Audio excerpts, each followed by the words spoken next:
Good afternoon, and thank you for joining us. The on-scene portion of our investigation into the January 29th mid-air collision near Reagan National Airport has wrapped up. We have the perishable evidence we need, so we want to provide an investigative update and talk about next steps.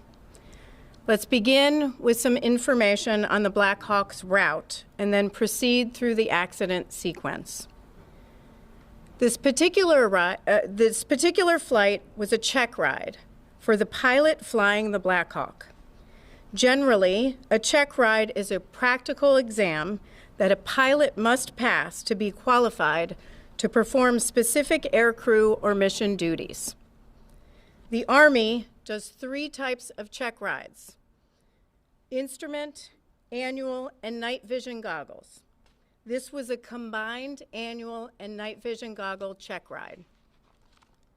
We believe the helicopter crew was likely wearing night vision goggles throughout the flight.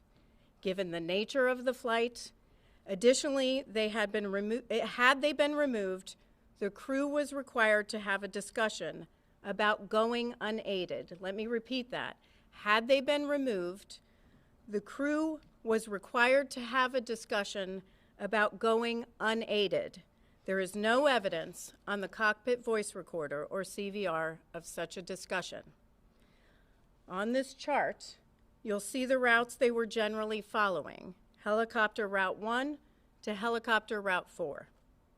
These routes are designated by the Federal Aviation Administration, or FAA, and although you see blue lines, there are no defined boundaries to these routes. You'll note on the chart that pilots are expected to maintain the maximum altitude charted when ceiling permits, unless otherwise instructed by air traffic control. The maximum altitudes along helicopter route 1 are 1,300 feet between Cabin John and Chain Bridge, 1,000 feet at Chain Bridge, 700 just after Chain Bridge, 300 at the Key Bridge, and 200 feet just south of Memorial Bridge. Now I'm going to read some preliminary investigative information, which is derived from a variety of electronic and other sources as of 1 p.m. today. About 8:15 p.m. Eastern Standard Time, the CRJ left 37,000 feet pressure altitude for an initial descent. At 8:30, the Black Hawk began traveling generally southbound after maneuvering near Laytonsville, Maryland. CVR audio from the Black Hawk indicated the instructor pilot was the pilot monitoring and transmitting on the radio, and the pilot was the pilot flying. At 8:33:41, the Black Hawk crew requested helicopter route 1 to 4 to Davison Army Airfield, which the tower controller approved. At 8:38:39, the Black Hawk reached the intersection of the DC Beltway and the Potomac River near Carteret, Maryland. After briefly turning westbound, the Black Hawk turned back to the east and began descending as it picked up helicopter route 1 over the Potomac River southeast toward downtown Washington, D.C. At 8:39:10, Potomac approach cleared the crew of the CRJ for the Mount Vernon Visual Runway 1 approach. At 8:40:46, the CRJ rolled out of a left turn established on the ILS localizer for runway 1 at approximately 4,000 feet pressure altitude, 170 knots, with landing gear up and flaps extended to 20 degrees. At 8:43:06, the CRJ crew made initial contact with DCA Tower. The tower controller then asked if the crew could switch to runway 33. The CRJ crew agreed to switch to runway 33. At 8:43:48, the Black Hawk was about 1.1 nautical miles west of the Key Bridge. The pilot flying indicated they were at 300 feet. The instructor pilot indicated they were at 400 feet. Neither pilot made a comment discussing an altitude discrepancy. At this time, we don't know why there was a discrepancy between the two. That's something that the investigative team is analyzing. At 8:44:27, as the Black Hawk approached the Key Bridge, the instructor pilot indicated the Black Hawk was at 300 feet, descending to 200 feet. Between 8:44:41 and 8:44:45, the CRJ crew selected 30 degrees of flaps and then 45 degrees of flaps. At 8:44:49, the CRJ landing gear were down and locked. The aircraft was fully configured for landing about 6.2 nautical miles south of the airport. At 8:45:27, the autopilot was disconnected, and the CRJ began a shallow right turn off the runway 1 localizer at a radio altitude of approximately 1,700 feet and an airspeed of 134 knots. This occurred about 5 nautical miles south of the airport. At 8:45:30, the Black Hawk passed over the Memorial Bridge. The instructor pilot told the pilot flying that they were at 300 feet and needed to descend. The pilot flying said they would descend to 200 feet. At 8:45:58, the Black Hawk then crossed over the Washington Tidal Basin and followed the Washington Channel consistent with helicopter Route 1. It is now approximately 2 minutes before the collision.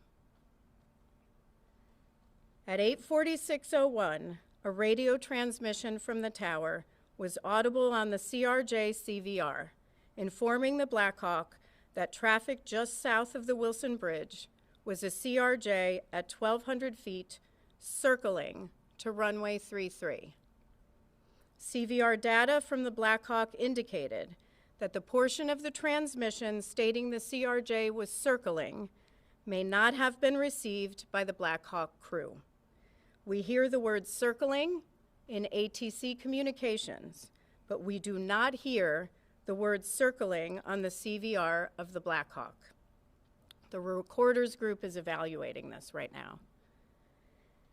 At 8:46:08, the Black Hawk crew responded.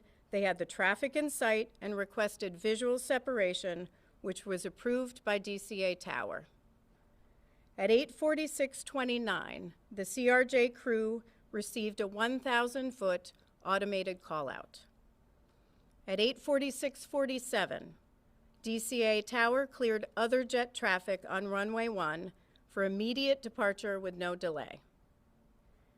At 8:47:27, or 32 seconds before impact, the Black Hawk passed the southern tip of Haines Point. A second later, the CRJ began a left roll to turn to final on runway 33. The CRJ was at a radio altitude of 516 feet and 133 knots. At 8:47:29, the CRJ crew received a 500-foot automated call-out. At 8:47:39, or 20 seconds before impact, a radio transmission from the tower was audible on both CVRs, asking the Black Hawk crew if the CRJ was in sight. Audible in the ATC radio transmission was a conflict alert in the background. At 8:47:40, the CRJ crew received an automated traffic advisory on the TCAS system stating traffic, traffic. TCAS is the Traffic Alert and Collision Avoidance System on the CRJ. At 8:47:42, or 17 seconds before impact, a radio transmission from the tower was audible on both CVRs, directing the Black Hawk to pass behind the CRJ.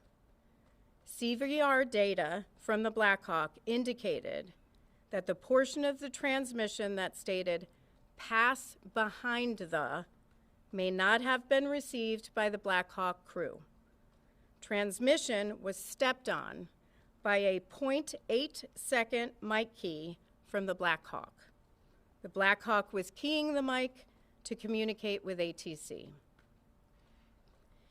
In response, at 8:47:44, the Black Hawk crew indicated that traffic was in sight and requested visual separation, which was approved by DCA Tower. The instructor pilot then told the pilot flying they believed ATC was asking for the helicopter to move left toward the east bank of the Potomac. At 8:47:52, or 7 seconds before impact, the CRJ rolled out on final for runway 33.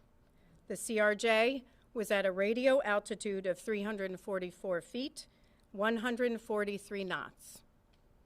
At 8:47:58, or 1 second before impact, the CRJ began to increase its pitch, reaching about 9 degrees nose up at the time of collision.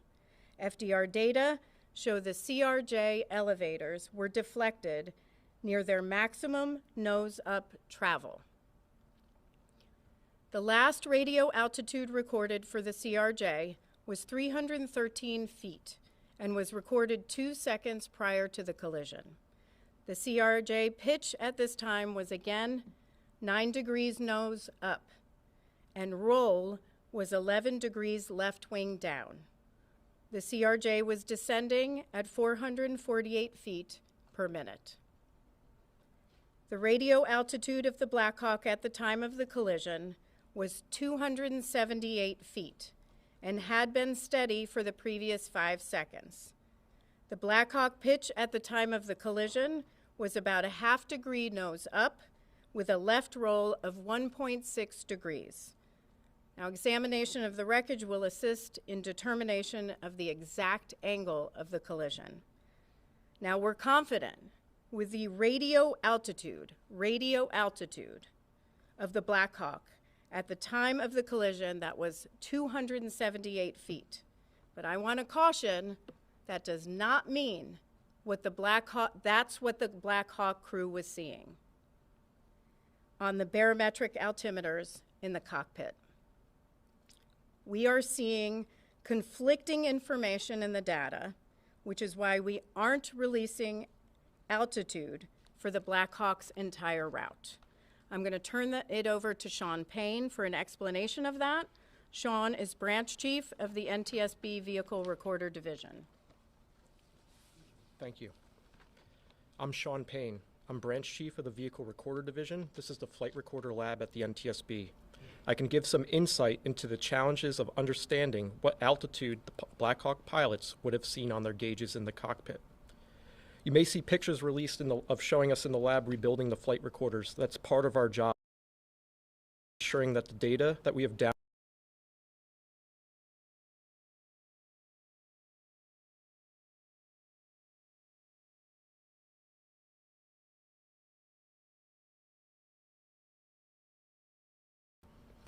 The first term is radio altitude.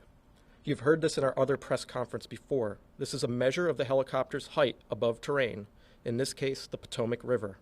It is measured by bouncing a signal from the helicopter to the river. We have determined that this parameter is valid. This is good data. This gives us confidence in knowing exactly how high the helicopter was above the ground. This parameter is not the primary means the pilots would have used to determine their height during flight. The pilots are not typically navigating using radio altitude. It is often different from what they see on their primary altimeters. The next term is barometric altitude. This is typically the altitude the pilots would use while they are flying. This was not recorded on the FDR. Barometric altitude takes into account certain atmospheric conditions. This would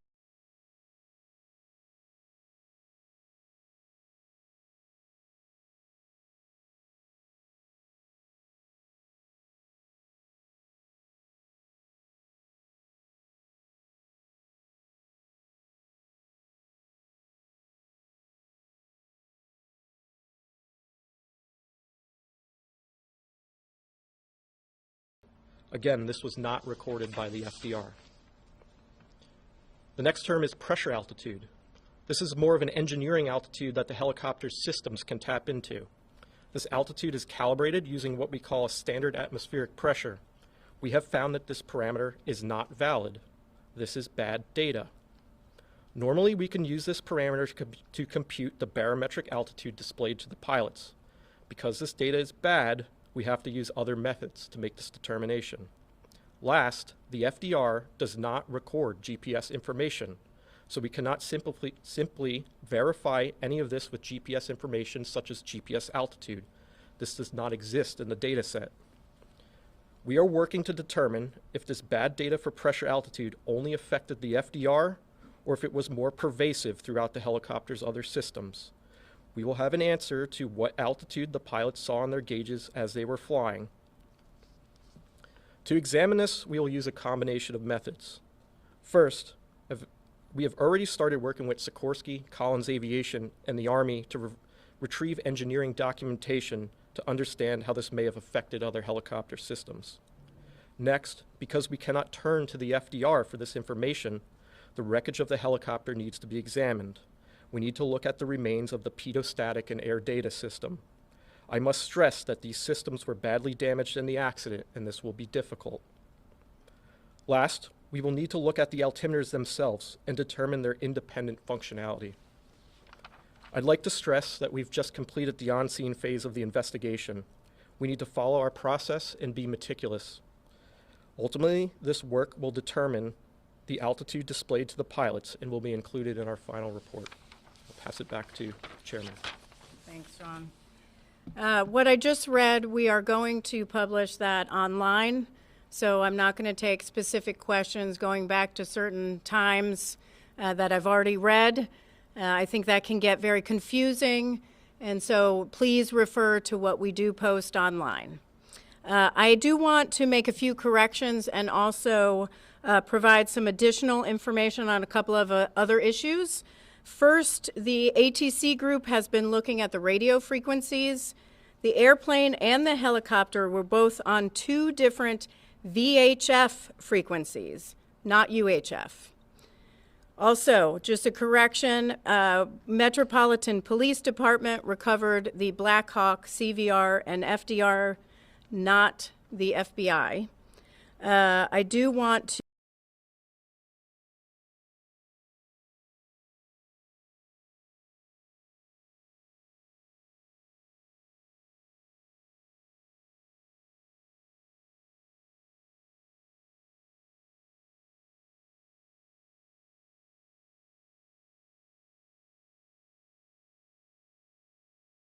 was it turned off? There are other things we have to rule out first.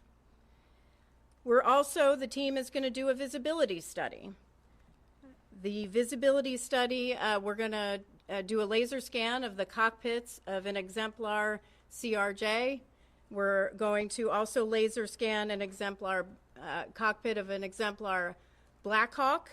And we're going to take that information as well as information from examination of the wreckage, different seating positions, different heights, different eye positions, also taking into account night vision goggles. And we're going to do a pretty in-depth visibility study, which we do often, and see if we can demonstrate, which we will be able to do on a software program, what the pilots of the Black Hawk could and could not see. Now, we will begin moving the wreckage from DCA to a secure location over the next week. And that's all I have for now. I am going to take questions. Again, I'm not going to take questions on specific times that I read through in the Black Hawk route or in the CRJ as it was moving to runway 33, but all of that will be online at ntsb.gov, and you can find that. So I will take questions as I call you. Please raise your hand, state your name and your affiliation. Tom. Madam Chair, Tom Costello with NBC News. Thank you for the update. Do we understand correctly, you're looking into the possibility that there may have been, I underscore may have been, a malfunction in terms of the accuracy of the altimeter readings inside the cockpit for the Black Hawk helicopter. One more time. Do I understand correctly, you're looking into the possibility that there may have been bad data and therefore inaccurate readings inside the cockpit of the chopper for altitude for the pilots to read? That's correct. We are looking at the possibility of there may be bad data. We're looking at, were they seeing something different in the cockpit that differs from the FDR data, which was radio altimeter? In other words, they may have thought they're at one altitude when in truth they were at a different altitude. It's possible, but we have a lot of work to do till we get to that. Pete. Pete Mundy with CNN. How critical is the finding that the crew could have been wearing night vision goggles, and how much will that factor into your investigation? So the question is, how critical is the finding that the crew could have been wearing night vision goggles? That is, part of our investigation, where it's going to be a factor in our visibility study. We're going to have to see what was possible for them to see at the time leading up to the collision and the accident sequence. Is there anything in the voice recorder indicating that the crew of the Black Hawk saw the impending collision? Is there anything in the voice recorder that the crew of the Black Hawk could see or tell that there was an impending collision? We do not have any indication that the Black Hawk crew would have seen that. Paul Wagner with News 4. Based on the possibility that they were wearing these night vision goggles, we've heard from people who wear them that it may affect your peripheral vision. So if the plane is coming into 33 and they're coming down the river, that possibly the peripheral vision may have been affected to see that plane off to the left? The question is visibility and night vision goggles. This is exactly why we do a visibility study, and we'll test that as part of our study. But time will tell. Just to level set here, we're only a couple of weeks out, and we have a lot of work to do. That will be a part of the work. Daniel Gilbert, Washington Post. You mentioned the CRJ got a traffic advisory before the collision. Do you know what aircraft triggered that traffic advisory? And do you know if it was the Black Hawk or some other aircraft? Do we know if the traffic advisory that was received by the CRJ crew was the Black Hawk? That's something that our ATC group is analyzing.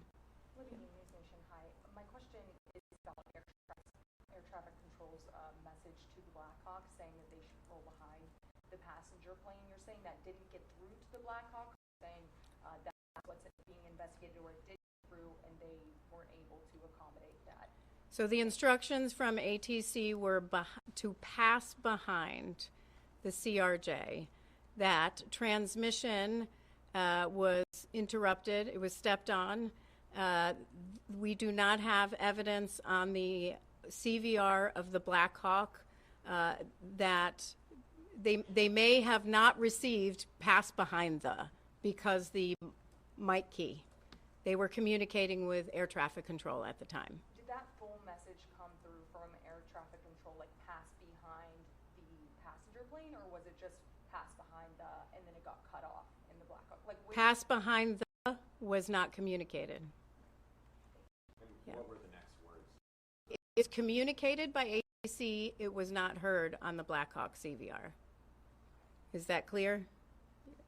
I think the clarification of the Black Hawk not receiving it, air traffic control making it through, was the passenger plane aware of the Black Hawk even in the area being told of this? Was that something that would even be on their frequencies? I know this is a second-by-second moment, so I don't know who got what.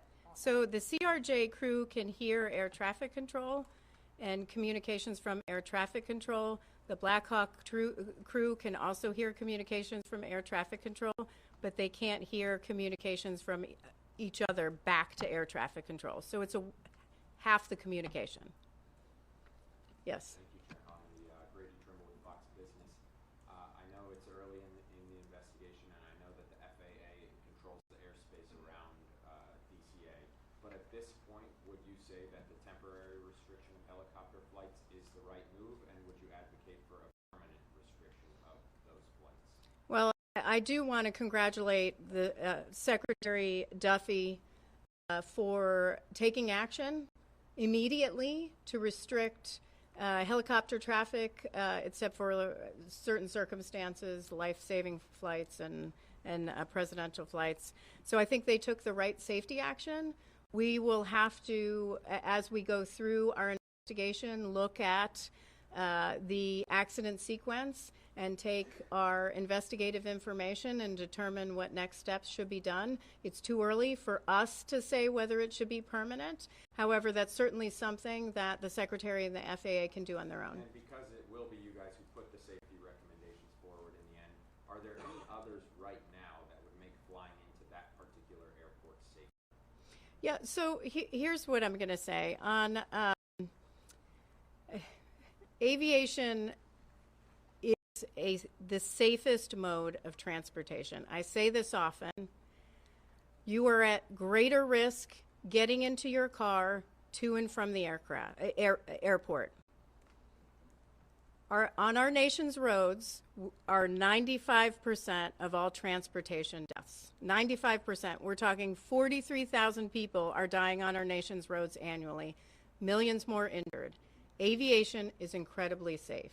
With respect to any safety recommendations that may come along or any safety deficiencies that we might identify, one thing I will say is our investigative process, we don't wait till the end of our investigation to issue something that may impact a safety deficiency. So for example, we will issue an urgent safety recommendation if we see that something needs to be acted on immediately. We won't wait till the end of the investigation.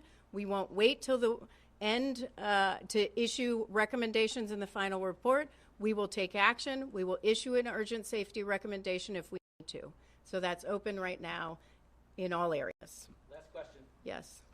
Patrick Turks with Scripps News. There's been a lot of talk from aviation experts that maybe the crew on the CRJ, or on the Black Hawk, rather, was looking at the wrong plane. Can you talk about whether you've seen anything that would support that theory or oppose it? Yeah, I've read these reports. It's too early to tell. We're going to have to do our visibility study to look at all possibilities of what the crew might have been seeing.